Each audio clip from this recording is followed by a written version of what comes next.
یہ پہلی امتوں میں بھی فرض رہا ہے، البتہ استعداد کے مطابق کسی پر 1 روزہ، کسی پر 2 روزے، کسی پر 3 روزے کم و بیش فرض ہوتے رہے۔ اس امت میں اللہ تعالیٰ نے اعمال کرنے کی صلاحیت پیدا فرمائی ہے، اور اس امت کو قیامت تک باقی رہنا تھا۔ تو اس امت میں اللہ تعالیٰ نے پورے 1 مہینے کے روزے فرض فرمائے۔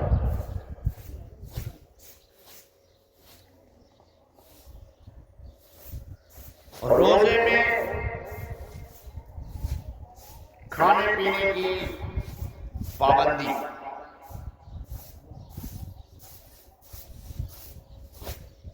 اپنی بیوی کے ساتھ مباشرت کی پابندی، اور اس کے علاوہ زبان کی رکھوالی، غیبت نہ ہو جائے، جھوٹ نہ نکل جائے زبان سے، گالی گلوچ نہ نکل جائے، کوئی فحش کلام نہ نکل جائے، اس طریقے سے قانون کی حفاظت کے کاموں سے غیبت نہ سنی جائے، یا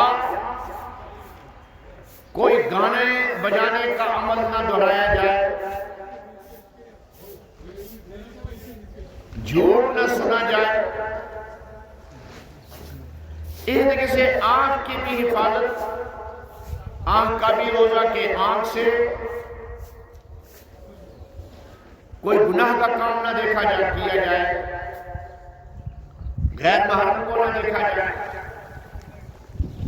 اس طریقے سے ہاتھ پیر کا روزہ بھی کہ ہاتھ پیر شریعت کے خلاف نہ اٹھے۔ تو ایک روزہ پیٹ کا اور دوسرا روزہ باطن کا، کہ باطنی طور پر بھی انسان گناہوں سے بچا رہے۔ تو یہ مہینہ اللہ تعالیٰ نے ہمیں عطا فرمایا۔ اللہ کا شکر ہے کہ اللہ تعالیٰ نے توفیق دی، ہم نے روزے رکھے، اور آداب کی بھی رعایت رکھی ہوگی۔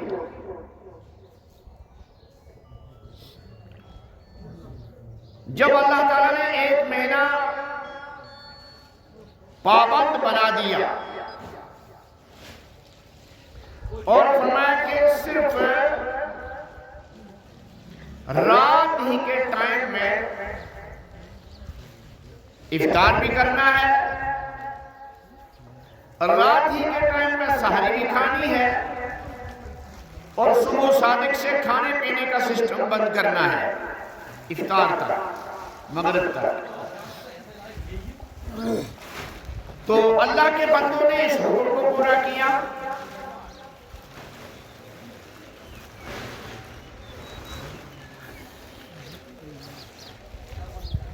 اب اللہ تعالیٰ نے یہ پابندی اٹھا دی اور بندوں کو اختیار دے دیا، دن کو بھی کھاؤ پیو، رات کو بھی کھاؤ پیو، اپنے بیوی کے حقوق بھی ادا کرو، عیال کے حقوق بھی ادا کرو،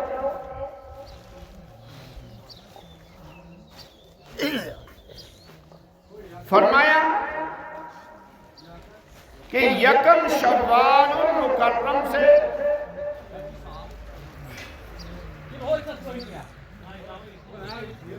وہ پابندیاں اٹھ گئیں جو رمضان میں تھی۔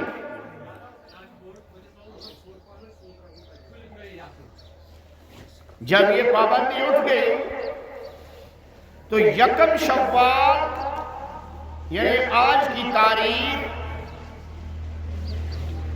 یقیناً خوشی کا موقع اور خوشی کا دن ہی ہونا چاہیے، کہ اللہ نے جو پابندی انسانوں پہ عائد کی تھی اپنے بندوں پر، وہ پابندی ہٹا دی اور حکم دے دیا کھانے پینے کا، نعمتیں استعمال کرنے کا۔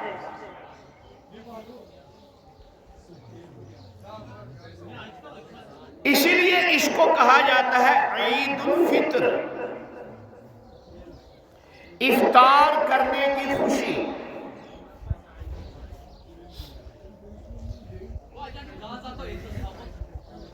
حدیث میں آیا، نبی اکرم صلی اللہ علیہ وسلم نے ارشاد فرمایا کہ روزے دار کو افطار کے وقت 2 خوشیاں حاصل ہوتی ہیں۔ ایک خوشی کہ افطار کرنے کی اجازت ملی، دوسری خوشی کہ اللہ تعالیٰ نے نیک عمل کرنے کی توفیق بخشی۔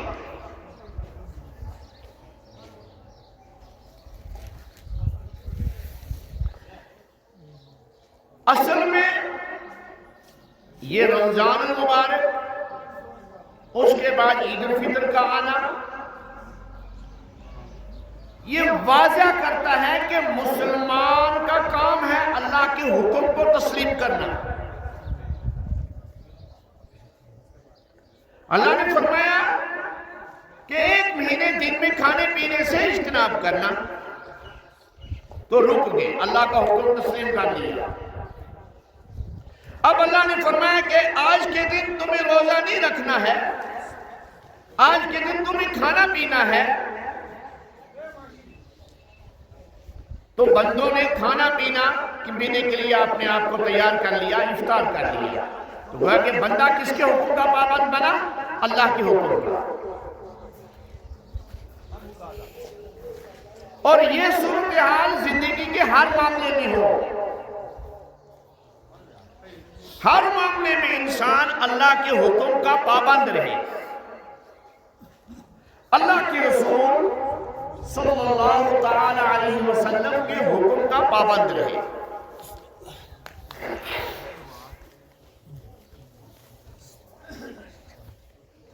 یہی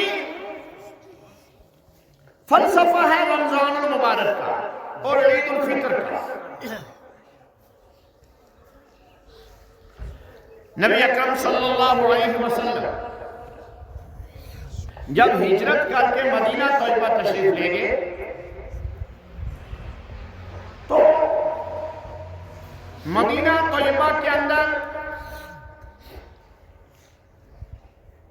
انصار صحابہ کرام اور مہاجر صحابہ کرام رضوان اللہ تعالی علیہ اجمعین کی کوششوں سے بہت حد تک اسلام پھیل چکا تھا۔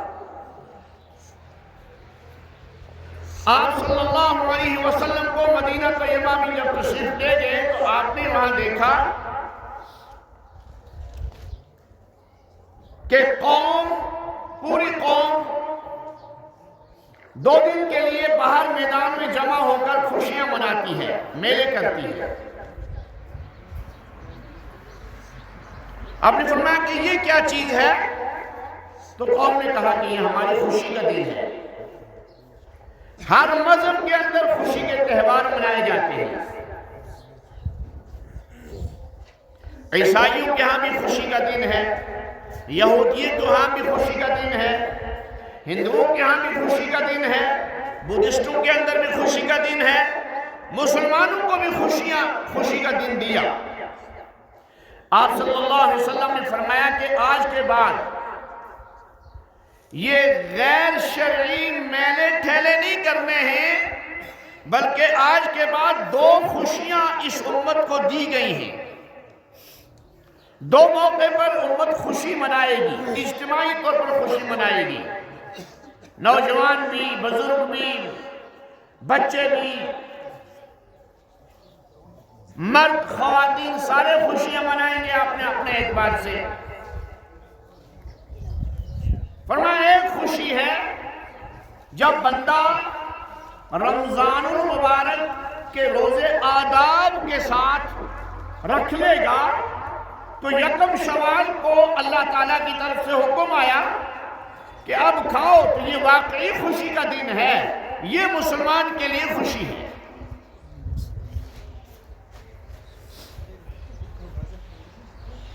دوسرا فرمایا عید الاضحیٰ، 10ویں ذی الحجہ کی عید۔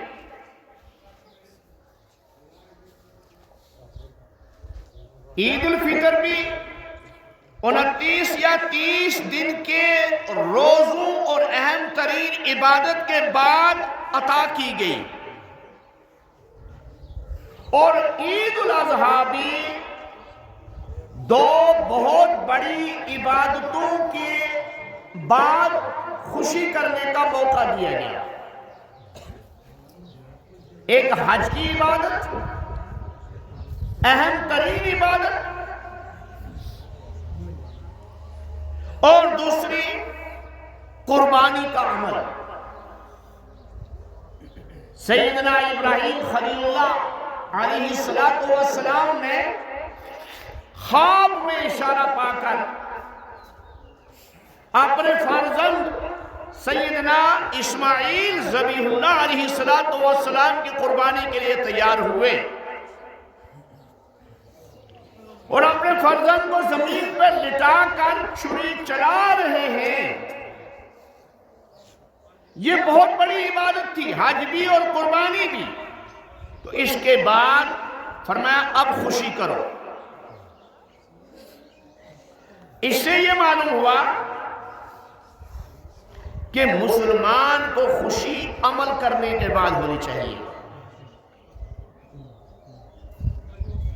اعمال انسان کی، مسلمان کی زندگی میں آئے تو واقعی وہ خوشی کا موقع ہے۔ اگر اعمال زندگی میں نہیں آئے تو خوشی کس چیز کی؟ اس لیے کہ زندگی جو ہے 60 سال، 70 سال، 80 سال، 90 سال کی جو زندگی ہے نا، یہ زندگی آخرت کی زندگی کے مقابلے میں 1 منٹ 2 منٹ کی حیثیت رکھتی ہے۔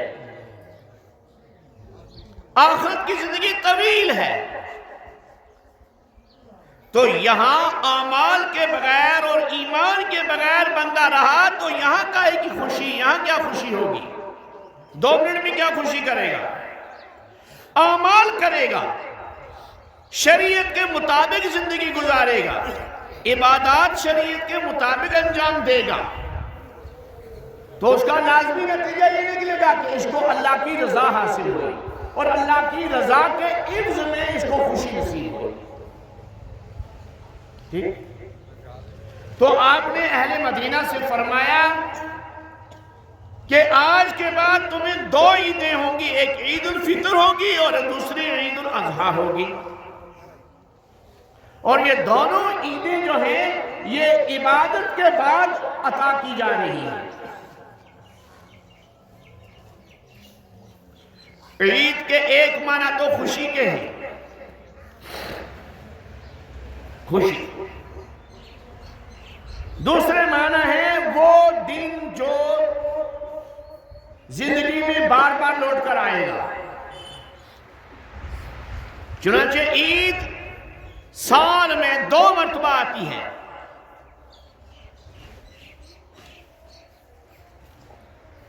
تیسرا مفہوم یہ بیان کیا ہے کہ عید سے مراد ہے کہ یہ زندگی ختم ہونے والی ہے اور عبدالآباد کی زندگی شروع ہونے والی ہے۔ عبدالآباد کی زندگی میں آرام اور راحت نصیب ہو گیا تو خوشی ہے، یہ خوشی ہے۔ تو آپ علیہ السلام نے ارشاد فرمایا لِكُلِّ قَوْمٍ عِيدٌ وَهَذَا عِيدُنَا، ہر قوم جو ہے وہ خوشی کا تہوار منایا کرتی ہے، اور یہ ہماری خوشی ہے عید الفطر اور عید الاضحیٰ۔ باقی تو نبی اکرم صلی اللہ علیہ وسلم کے متعلق آتا ہے کہ آپ صلی اللہ علیہ وسلم ہمیشہ غور و فکر کی حالت میں رہتے تھے اور ہمیشہ اللہ تعالیٰ کی خشیت، اللہ کا خوف، اللہ کا ڈر آپ صلی اللہ علیہ وسلم کی ذات عالی پر طاری رہتا تھا، اور آپ صلی اللہ علیہ وسلم کان متفکر الاحزان، یہ صفت آپ کی بیان کی۔ اللہ کے نبی صلی اللہ علیہ وسلم جن کے لیے چاند و سورج کو پیدا کیا،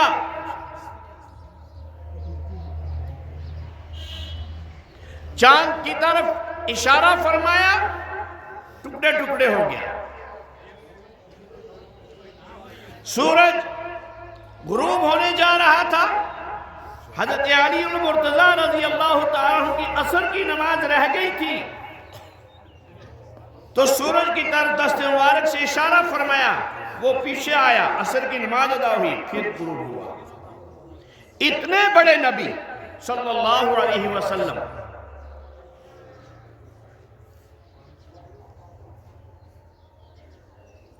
وہ بھی آخرت کی فکر لے کر بیٹھے ہوئے تھے،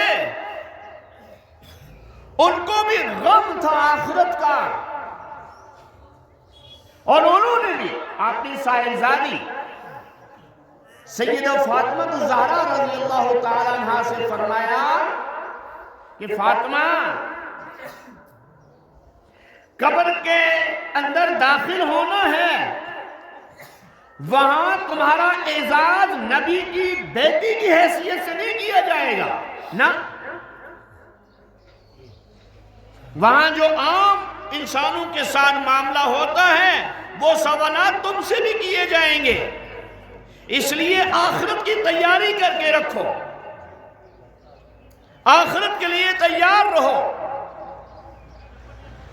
وہ فاطمہ الزہرا رضی اللہ تعالی عنہا جن کے لیے آپ صلی اللہ علیہ وسلم نے فرمایا فاطمہ تو سیدۃ نساء اہل الجنہ، جنت میں جانے والی جو خواتین ہوں گی ان کی سردار ہوں گی سیدہ فاطمہ الزہرا رضی اللہ تعالی عنہا۔ لیکن حضور علیہ السلام فرما رہے ہیں کہ فاطمہ، میں تمہیں وہاں کام نہیں آؤں گا، تمہارے اعمال کام آئیں گے۔ جب آپ صلی اللہ علیہ وسلم اپنی چہتی اور لاڈلی اولاد کو فرما رہے ہیں کہ میں تمہیں کام نہیں آؤں گا، تمہیں اعمال کام آئیں گے، میری اور تمہاری کون سی طاقت ہے؟ ہم کس بات کی مولی ہیں؟ اعمال کی لائن پر کھڑا ہونا ہے۔ علامہ اقبال رحمہ اللہ ایک جگہ لکھتے ہیں، ہلال عید مسکراتا ہے، ہلال عید مسکراتا ہے، ہلال عید ہماری ہنسی اڑاتا ہے۔ پورا رمضان بغاوت میں گزارا، مخالفت میں گزارا، خدا بیزاری میں گزارا، مسجد سے باہر گزارا، بازاروں میں گزارا، دکانوں اور چوراہوں میں گپوں میں گزارا۔ آج عید کے دن مقدم بن کر، چودھری بن کر عیدگاہ میں آ رہا ہے، تو ہلال عید مسکراتا ہے، ہلال عید ہماری ہنسی اڑاتا ہے کہ یہ کیا؟ اسلام نے تو عید اپنے نیک بندوں کے لیے مشروع کی تھی، یہاں تو ہر ایرا غیرہ عید منا رہا ہے، جو دن میں 4 بار کھاتا تھا۔ آگے فرمایا نماز و روزہ، حج و قربانی، نماز و روزہ، حج و قربانی، یہ سب باقی ہے، تو باقی ہے۔ نماز ہمیشہ رہے گی، روزہ بھی قیامت تک رہے گا، یہ حکم باقی رہے گا اور اس حکم کو کرنے والے بھی باقی رہیں گے، اللہ کے نیک بندے۔ حج بھی ہر سال آئے گا، موسم حج، اور ہر سال موسم حج سے فائدہ لینے والے مسلمان موجود ہوں گے، اور قربانی کا موسم بھی ہر سال آئے گا اور مسلمان قربانی کے نظم کے ساتھ شریک ہوں گے۔ نماز و روزہ، حج و قربانی، یہ سب باقی ہے، تو باقی نہیں۔ اے مسلمان،